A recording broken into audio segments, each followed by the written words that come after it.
Hello everyone, कैसे हैं सभी लोग। आज के इस सेशन में सभी लोगों का स्वागत है दोस्तों। और लास्ट लेक्चर में हम लोग पढ़ चुके थे प्लेन मिरर, कॉन्वेक्स मिरर, और अब हमको पढ़ना था कॉनकेव मिरर।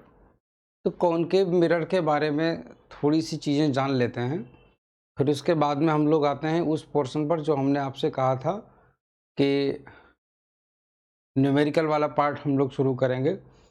तो इमेज कैसे बनती है, कैसी बनती है, ये सब चीज़ें हम लोग सीखेंगे। ठीक है, तो चलिए हम लोग शुरू करते हैं आज कॉनकेव मिरर का पार्ट। तो हेडिंग में डाल देता हूँ concave mirror.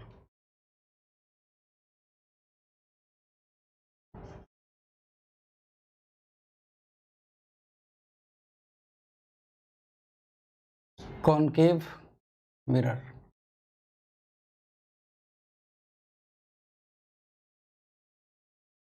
Concave mirror. Concave mirror को हिंदी में बोलते हैं अवतल दर्पण। ये अवतल दर्पण क्या होता है? अवतल दर्पण होता है धंसे हुए तल का दर्पण।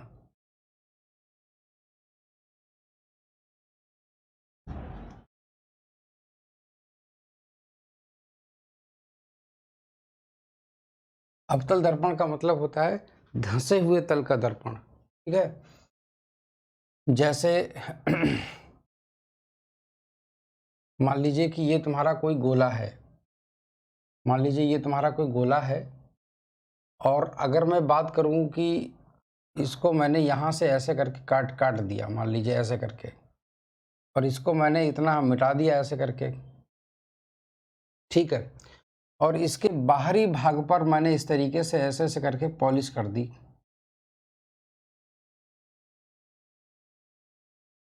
ऐसे करके मैंने पॉलिश कर दी। जब मैंने यहाँ पर इस तरीके से ये पॉलिश कर दी तो ये बन गया तुम्हारा अवतल दर्पण।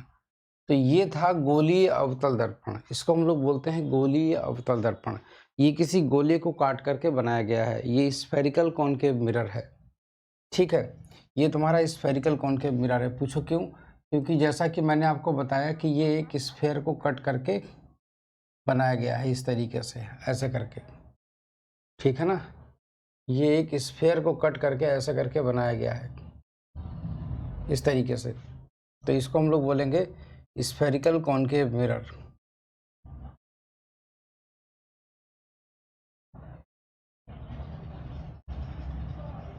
Spherical concave mirror.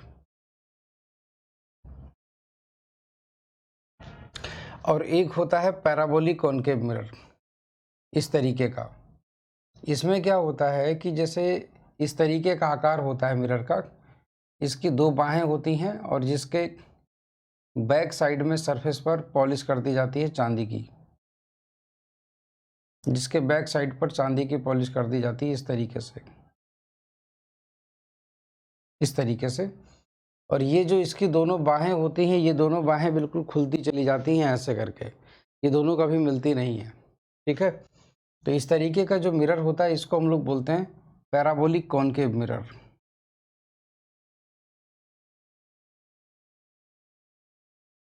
Parabolic concave mirror, इसको बोलते हैं परवलयाकार अवतल दर्पण।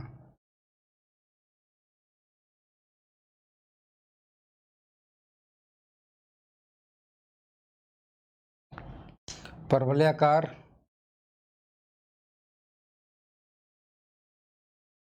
अवतल दर्पण। ठीक है, इसको बोलते हैं गोलीय अवतल दर्पण। अब इसके ये सेंटर पॉइंट होता है, इसका ये फोकस होता है। ठीक है, अच्छा दूसरी चीज़ हम लोग बात करें कि इनका, अब देखिए इनकी सबसे ख़ास बात क्या है। जैसे कि अगर हम लोग इसको लेकर के चलें, इसका यूज़ सबसे ज़्यादा होता है। ठीक है ना, तो देखिएगा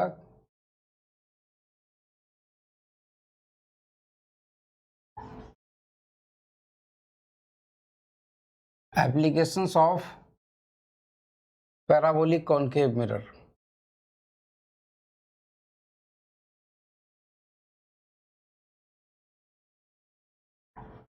पैराबोलिक कॉनकेव मिरर, ठीक है ना। परवलयाकार अवतल दर्पण के अनुप्रयोग।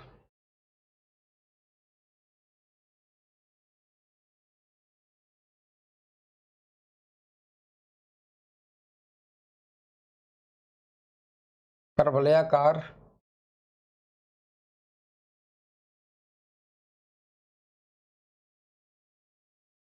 अवतल दर्पण के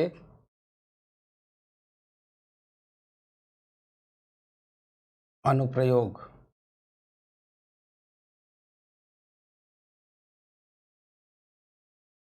ठीक, तो एप्लीकेशंस का मतलब होता है कि इनके क्या यूज होते हैं। तो देखिएगा, पहली चीज़, एक बात मैं आपको और बता दूं कि इनका कुछ और भी नाम होता है। जैसे फॉर एग्जांपल मैं ये मैंने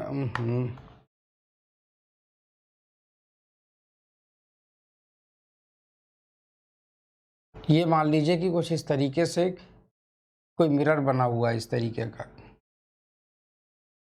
इस तरीके का कोई मिरर बना हुआ है ऐसे करके, ठीक है। और मान लीजिए कि हमने इतना हिस्सा लिया था मात्र, ठीक है, मात्र मैंने इतना हिस्सा लिया था किसी मिरर का, और हमने इसके पीछे की हिस्से को पॉलिश कर दिया, ठीक, इस तरीके से। तो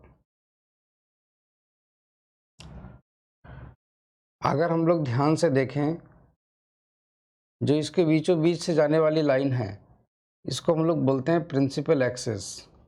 प्रिंसिपल एक्सिस, तो प्रिंसिपल एक्सिस के पैरेलल अगर हम लोग कोई लाइटें डालते हैं इस पर, मान लीजिए कि प्रिंसिपल एक्सिस के पैरेलल अगर हम लोग कोई लाइट रे डालते हैं ऐसे करके, तो ये लाइट रे परावर्तन के नियमों का पालन करते करते यहाँ पर आकर के एक ही जगह पर प्रकाश की किरणें यहाँ से चलते और यहाँ पर आकर के इकट्ठी हो जाती हैं,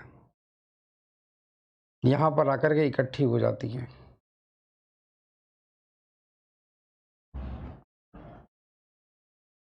ठीक है ना। तो ये यहाँ पर ऐसे करके यहाँ पर भी प्रकाश की किरणें इस तरीके से इकट्ठी हो गई। तो हम लोग ये देख रहे हैं कि प्रकाश की किरणें जो समानांतर आ रही हैं प्रिंसिपल एक्सिस के, ये प्रिंसिपल एक्सिस है, ये इसके पैरेलल आने वाली लाइट रेज एक ही पॉइंट पर आकर के इकट्ठी हो जाती हैं। ये प्रकाश की किरणों को आकर के कन्वर्ज कर देती हैं। इसीलिए जो इसका सेकंड नेम होता है इस मिरर का, उसको हम लोग बोलते हैं कन्वर्जिंग मिरर। इसको हम लोग कन्वर्जिंग मिरर भी बोलते हैं।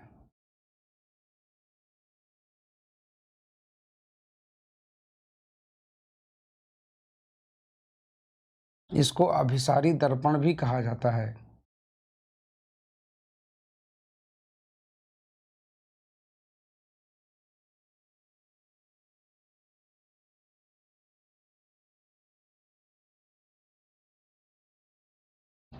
ठीक है, इसको कन्वर्जिंग मिरर भी कहा जाता है। दूसरी चीज़ कि इसके जो यूज होते हैं पैराबोलिक कॉनकेव मिरर के, ठीक है ना। तो पैराबोलिक कॉनकेव मिरर के जो यूज होते हैं वो एक्चुअली एक तरीके से ऐसे भी देख लीजिएगा। ये मान लीजिए फॉर एग्जांपल अगर मैं कह दूं,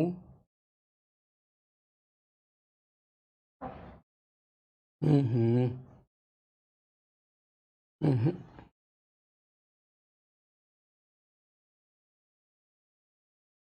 ये मान लीजिए पैराबोलिक कॉनकेव मिरर बन गया इस तरीके का।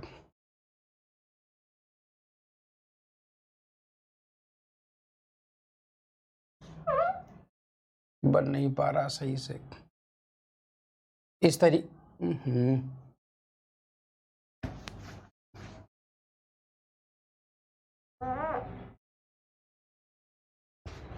यही बनाना नहीं सीख पाए हम, बाकी सब कुछ सीख गए। चलिए,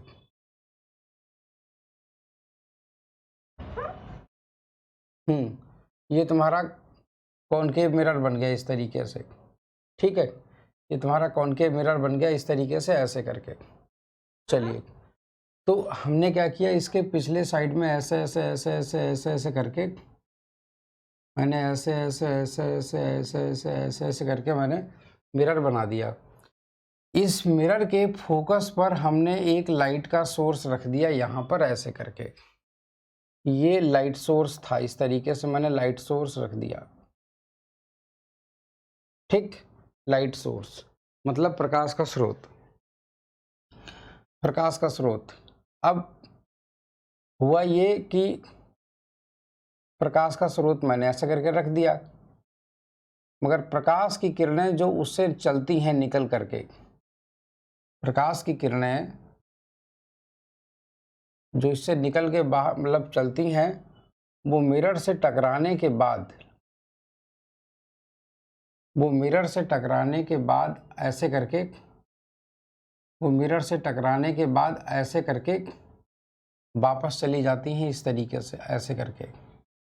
तो ये खूब दूर तक जाती हैं प्रकाश की किरणें। क्यों? इसलिए दूर तक जाती हैं क्योंकि समानांतर हो चुकी हैं ये प्रिंसिपल एक्सिस के, बहुत दूर तक। तो ये प्रकाश की किरणों को इस तरीके से दूर तक भेज देता है। इसका यूज कहाँ किया जाता है? इसका यूज किया जाता है यहाँ पर। आप लोग देखें जरा ध्यान से, इसका यूज किया जाता है यहाँ पर।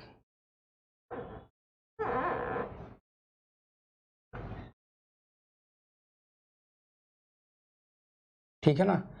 इसका यूज किया जाता है यहाँ पर ऐसे करके,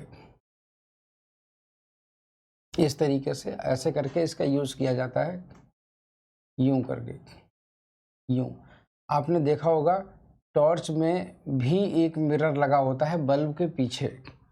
टॉर्च में भी एक बल्ब लगा होता है, मतलब सॉरी, बल्ब के पीछे एक मिरर होता है। जो गहरी कटोरी चमकीली दिखती है वो यही मिरर का रूप काम करती है। तो ये यहाँ पर जो होता है ना, रिफ्लेक्टर के तरीके से काम करता है। ठीक है ना? तो पैराबोलिक शेप में होता है ये, parabolic concave mirror, parabolic concave mirror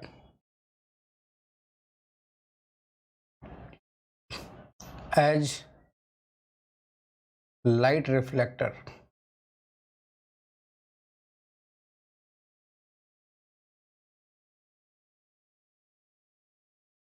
used in, इसको किस में यूज किया जाता है?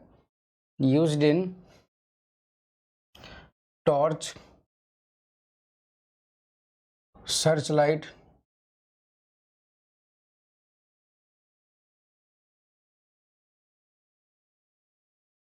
टॉर्च कॉमा सर्च लाइट,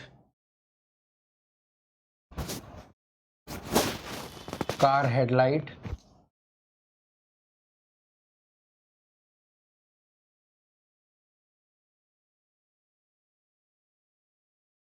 इनमें सभी में इसका यूज किया जाता है। ठीक है। दूसरी चीज देखिएगा, जितने भी डिश एंटीना हैं, जितने भी डिश एंटीना हैं इस तरीके के,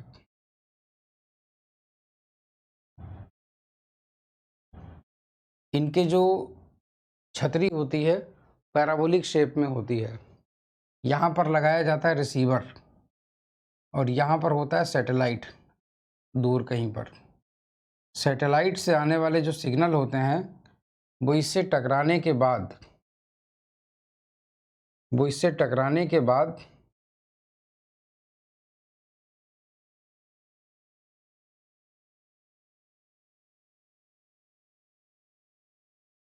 ठीक है ना, सारे के सारे सिग्नल टकराने के बाद में जाके कहाँ पहुँचते हैं? सारे सिग्नल टकराने के बाद तुम्हारे पहुँच जाते हैं रिसीवर पर। सारे के सारे सिग्नल टकराने के बाद कहाँ पहुँच जाते हैं? रिसीवर पर पहुँच जाते हैं ऐसे करके। ठीक है ना? सारे के सारे सिग्नल टकराने के बाद कहाँ पहुँच जाते हैं? रिसीवर पर पहुँच जाते हैं इस तरीके से। तो एक बात मुझे बताओ, अगर सारे सिग्नल रिसीवर पर पहुँच जाएंगे तो सिग्नल की स्ट्रेंथ काफ़ी मजबूत हो जाएगी, मतलब बहुत ज़्यादा हो जाएगी। सिग्नल की अवेलेबिलिटी बहुत अच्छी हो जाएगी, सिग्नल स्ट्रांग मिलेगा किसको? रिसीवर को। तो इसीलिए साफ, मतलब हमारे पास टीवी सेट में साफ पहुंचता है कि नहीं? तो लिखते हैं यहाँ पर डिश एंटीनाज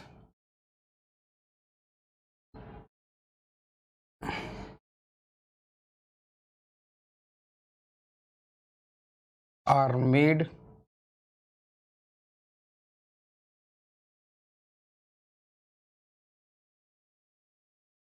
पैराबोलिक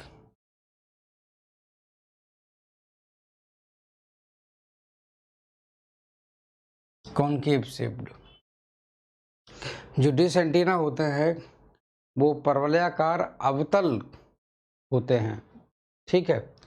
अच्छा, दूसरी चीज कि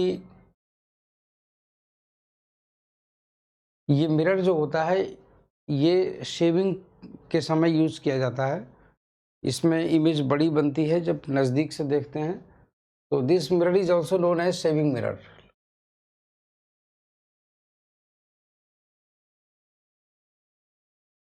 this mirror is also known as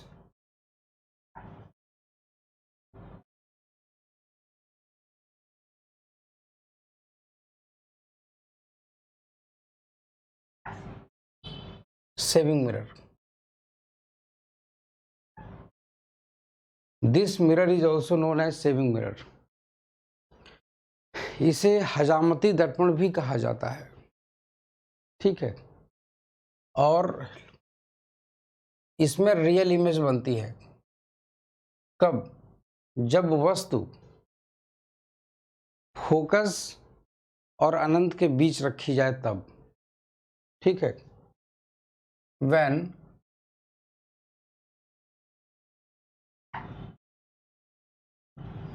object is placed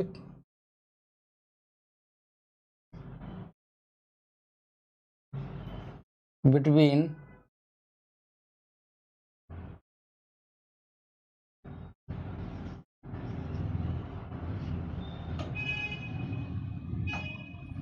focus and infinite,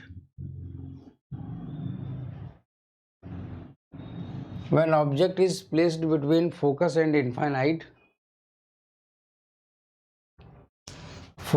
infinite, image formed is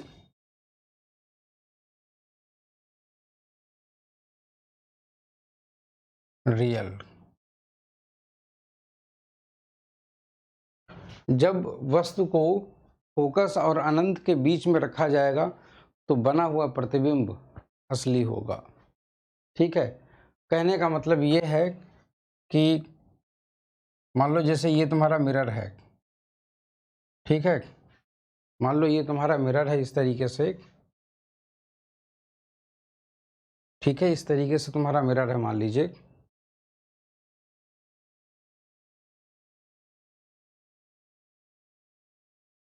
इस तरीके से, और ये मान लीजिए उसकी प्रिंसिपल एक्सिस है, और ये तुम्हारा फोकस है, मान लीजिए ये तुम्हारा फोकस है, और ये तुम्हारा इनफाइनाइट है, ठीक। और ऑब्जेक्ट मान लीजिए यहाँ पर रखा हुआ है इस तरीके से, तो ये तुम्हारा ऑब्जेक्ट है, ठीक। अगर यहाँ रखा जाएगा फोकस और इनफाइनाइट के बीच में तो समझ जाना कि रियल इमेज बनेगी। और अगर फोकस और पोल के बीच रख दिया, फोकस और पोल के बीच रख दिया, ये तुम्हारा पोल है, तो समझ जाना फोकस और पोल के बीच में रख दोगे तो वर्चुअल इमेज बन जाती है, आभासी प्रतिबिंब बन जाता है। लिख देता हूं मैं इसमें, virtual image is formed when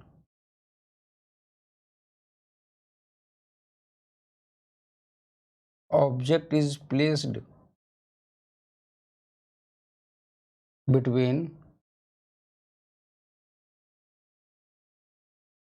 focus and pole।